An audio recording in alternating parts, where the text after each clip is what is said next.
Hello, and welcome now as we come to another new month. We're in the month of October this time, and this week it's the 27th Sunday of the year, and we're still in what is known as the C cycle, which is that dedicated gospel-wise to the one according to Luke, and the reading this time from Luke will be chapter 17, verses 5 through 10.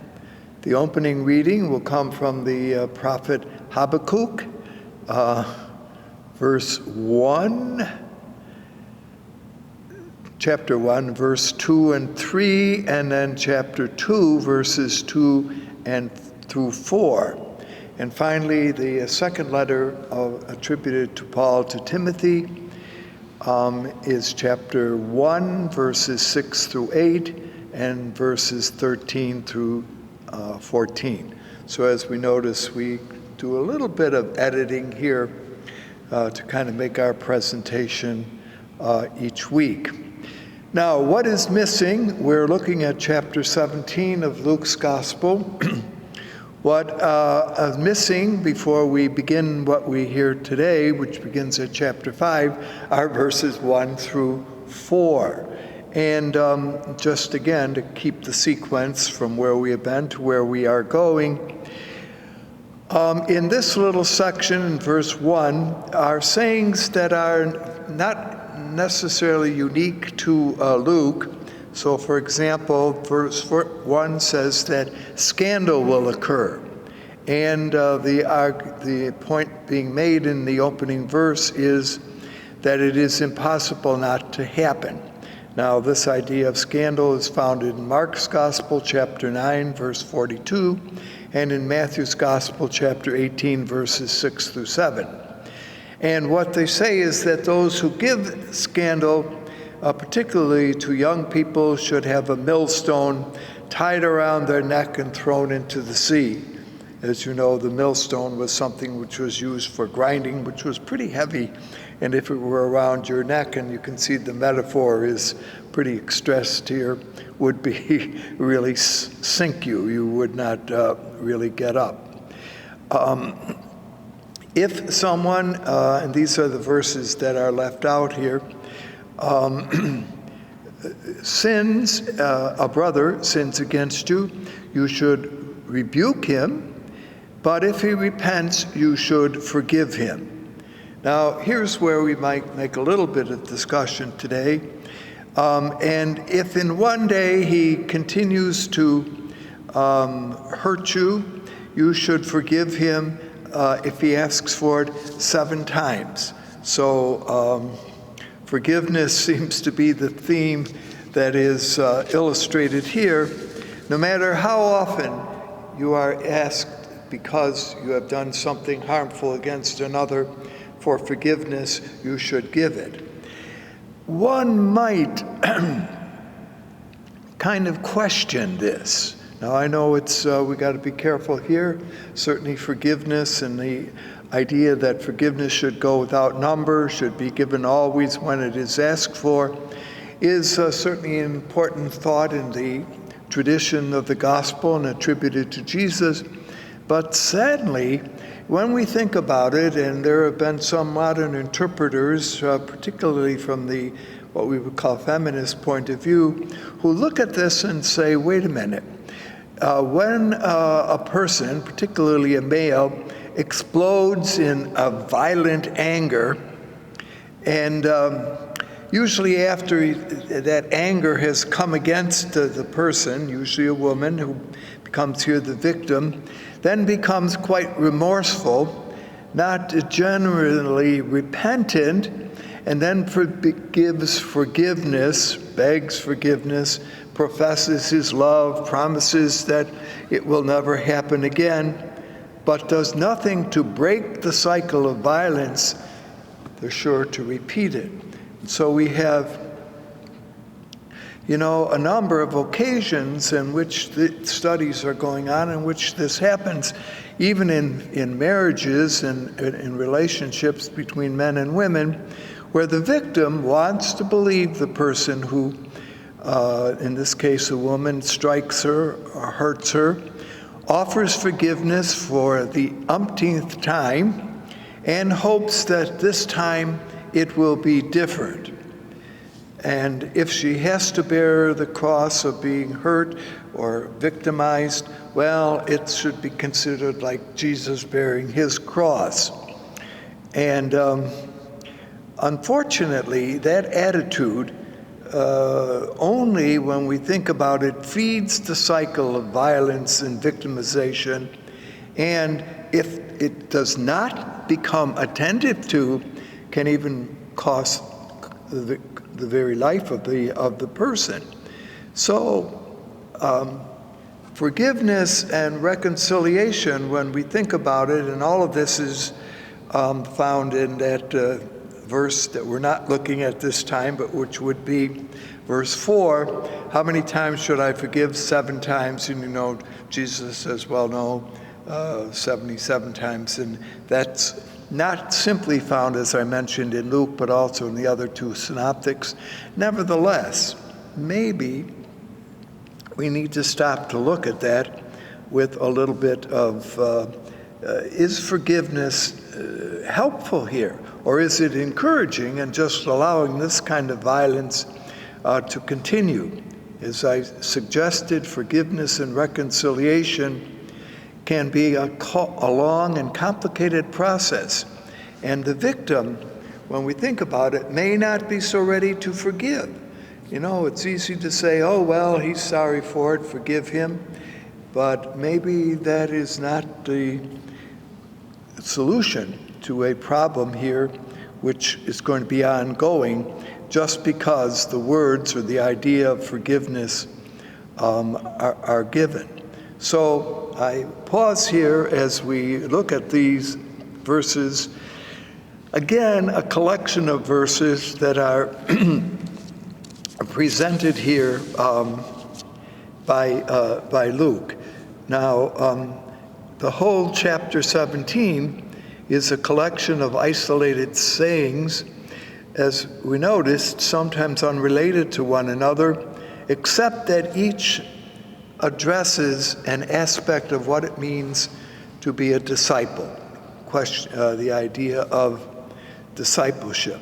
So I mentioned the kind of looking at these 4 verses that open chapter 7 and that do 17 rather, and that do have some implications to me maybe be considered, and I do bring to our attention the idea that too quickly or too flippantly, when someone says, oh, I'm sorry for that, and you give forgiveness, and goes on and does it again, whether or not there is a sincere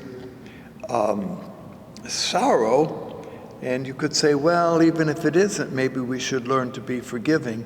But, and as I say, it certainly raises an important discussion that needs to be made today with regard to the importance of forgiveness and how and when it can accurately and adequately be rendered to the person who is the one who is harming.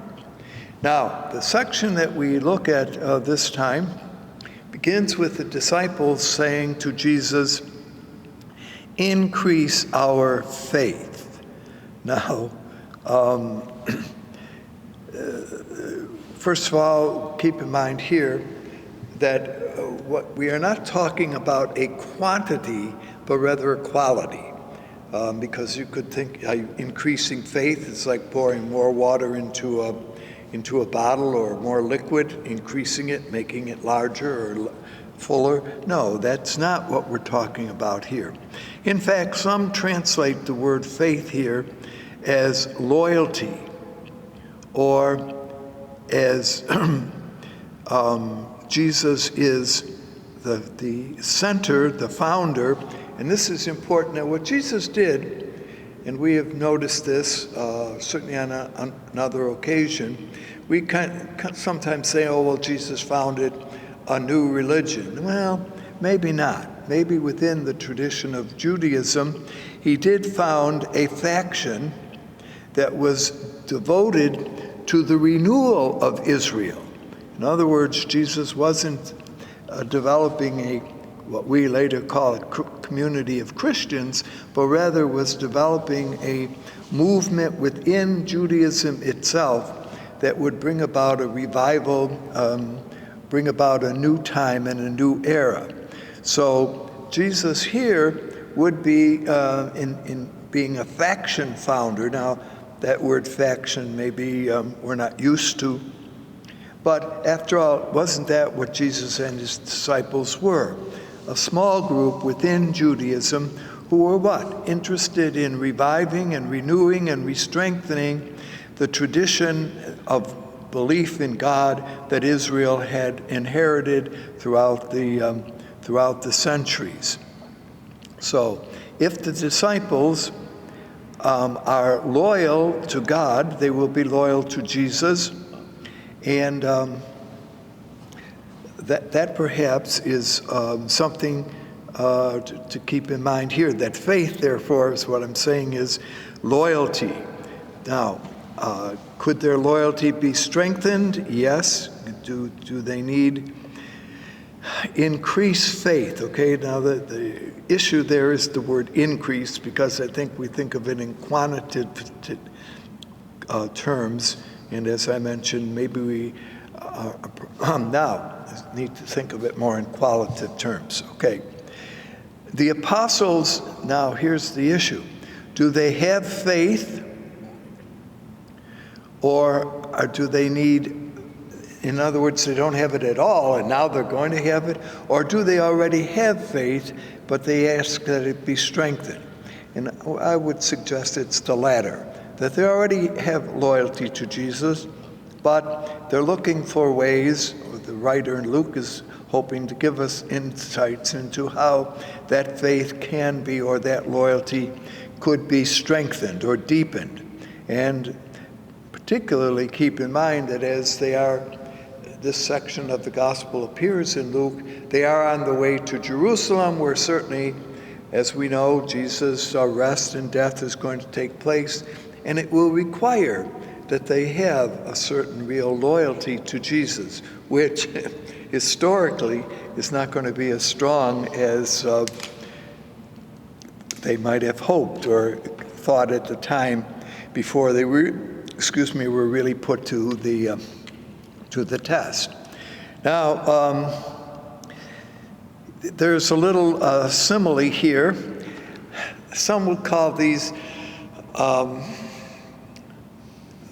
parables, but I call them a simile. A simile, remember, means you give a likeness to something. A parable, we've looked at a number of parables of Luke to see that they often end with a question or a problem that the audience or the hearer should deal with, but that's not the case in this situation. If you had faith strong enough, it would be like a Simon tree, S-Y-C-A-M-I-N-E, sometimes translated as a mulberry tree, which is very large, not so much in its height, but in its underground, in its extensive root system. So it is, it spreads out and therefore is very strong and is very difficult to move.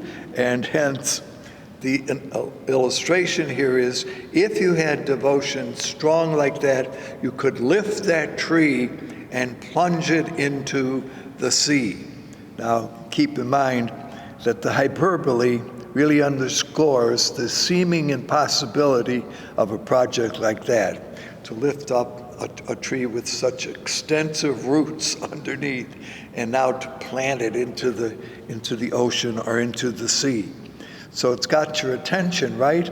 And might even make you smile a little bit. And of course, that might be the idea of a good illustration. Sometimes when we take things very seriously, we're so used to it, but if we have to smile at it, we say, really? Something like that is what could be possible?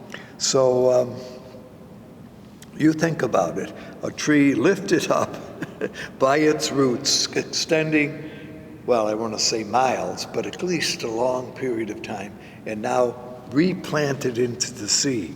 And how deep is the water where it's planted? And well, all of that, of course, makes for nice imagination and illustration, and that would be the point that I'm saying here, that a simile is an illustration. It's a likeness.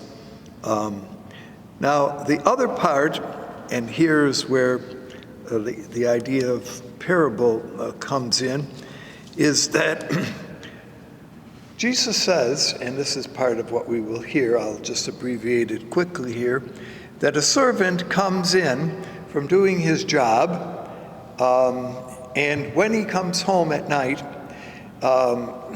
does he expect that maybe the master has a dinner for him? No. The master says, well, what's for supper?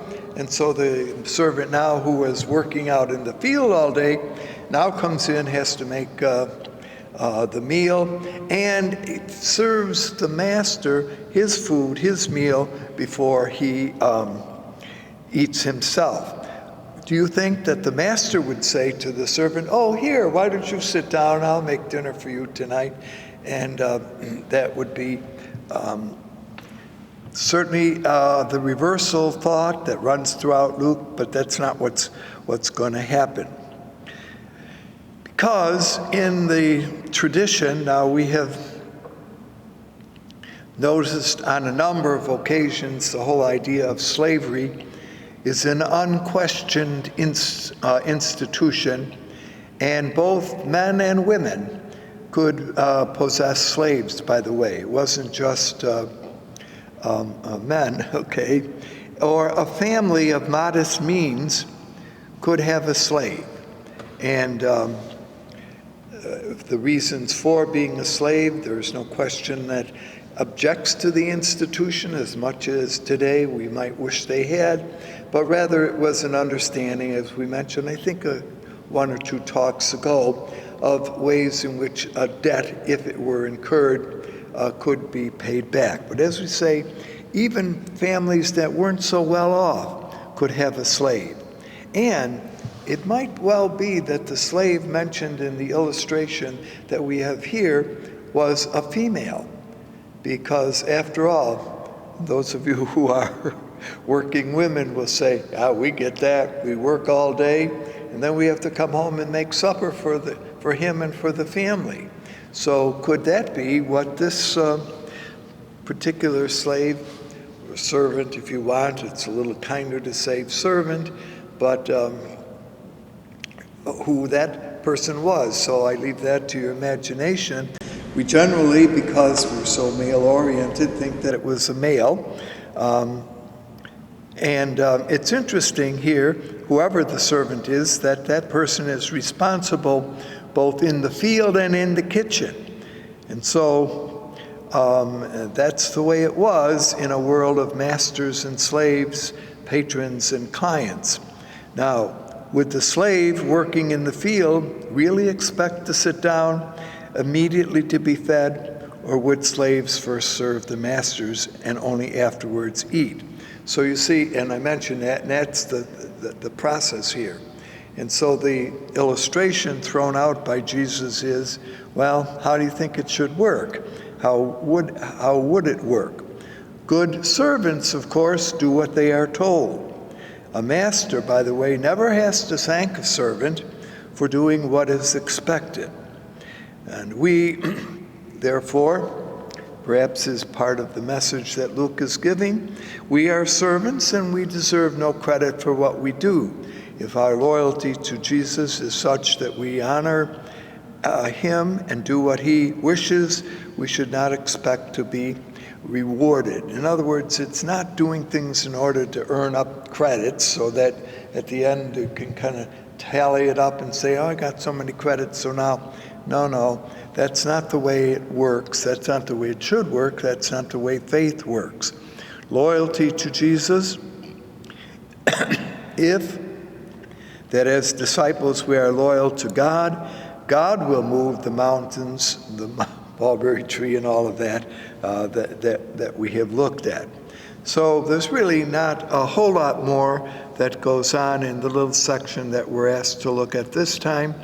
But as I say, we get these kind of little sentences that help us appreciate that loyalty sometimes is not without cost.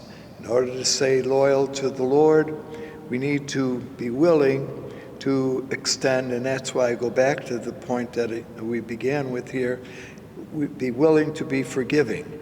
But that whole idea of looking at how forgiveness works and how it can very effectively build a reconciliation between those who are alienated or hurt is a process. And that perhaps is important to notice, that forgiveness and reconciliation are a process that continually need to go on in our relationships, both personal with others, but also as a community with the larger section of folks that we are connected with. After all, if Jesus had developed a faction within Judaism, perhaps we as good Christians need to develop a vibrant faction within our own community that is willing to help others truly appreciate the importance of and need for forgiveness. Now, the whole idea is characterized by the fact that, like it or not, we live in a world where violence is often sought and considered to be a source of answering problems. That brings us to the first reading, to the prophet Habakkuk, who says that violence in human treatment of human beings is not why God goes about doing some things. He points out that there's a lot of instances in his time. Now go back to the time of the prophet Habakkuk. We ask a question, and it's an interesting question, and one that I'm sure that we have asked at times ourselves. Why do things go wrong? Why do we have trouble if God has no intention of intervening? He could at least spare his prophet the repulsive sight of ruin that takes place. So the prophet argues here, look, if you're such a good God, and if you care so much for the ending of violence, and if you're so cared for people, why do you allow it to happen? It's an interesting question, isn't it? One that was not raised only by the Hebrew prophet here, but which, as I mentioned, I suppose that sometimes we raise. Why doesn't God, when he sees all this violence, this hurt go on, intervene, step in and stop it? And it's been a question that has been raised not only in the days before Jesus, but certainly right on even to our own time. Because, unfortunately, violence is not something that God wants, but something which the human community, by its actions, by its concerns, by its ambitions, allows to happen. We have only to look around, and again, these messages, these last couple of weeks, kind of take on a negative challenge to us, right? Violence. How do we allow violence to occur? After all, if God doesn't want it and God isn't interfering, then who is allowing it and who wants it to go on? And when we think about it, isn't that one of the ways we solve our problems? Violence, whether it be nation against nation, and sometimes, unfortunately, individuals against individuals, as if we were stronger and more violent and more hurtful, we would win the cause and that would solve the problem. But as we have noticed on many occasions, in fact, those, for example, who look at the whole cause and result of war often point out that the ending of any war is often the beginning of another one, because the achievement of victory has been done through some kind of violence. Now, so these are kind of some thoughts that emerge from our readings this time. As you know, in the New Testament writings, there are what are three works known as the pastoral epistles or pastoral letters, namely 1st and 2nd Timothy and Titus. We do know that Timothy and Titus seem to have been some young men who were part of the ministry of Paul, St. Paul himself, in his own time. And Timothy and Titus may have traveled with Paul, or they were ambassadors from Paul to various different communities. So all of this is a little bit of background to say that the pastoral letters were most likely not written by Paul. I think we mentioned this before, that these works are really produced toward the end of the 1st century. We're not quite sure about the dates. In fact, some think they may even have rolled over a little bit into the beginning of the 2nd century. And so therefore, the writer, we'll call him the pastor of these letters, seeks to call Timothy back to honorable behavior. Timothy seems to have been, and this is a little bit what the gist of the wording of the message that is given. This time, as I say, we're looking at 2nd Timothy. We have looked at 1st Timothy over the last couple of weeks.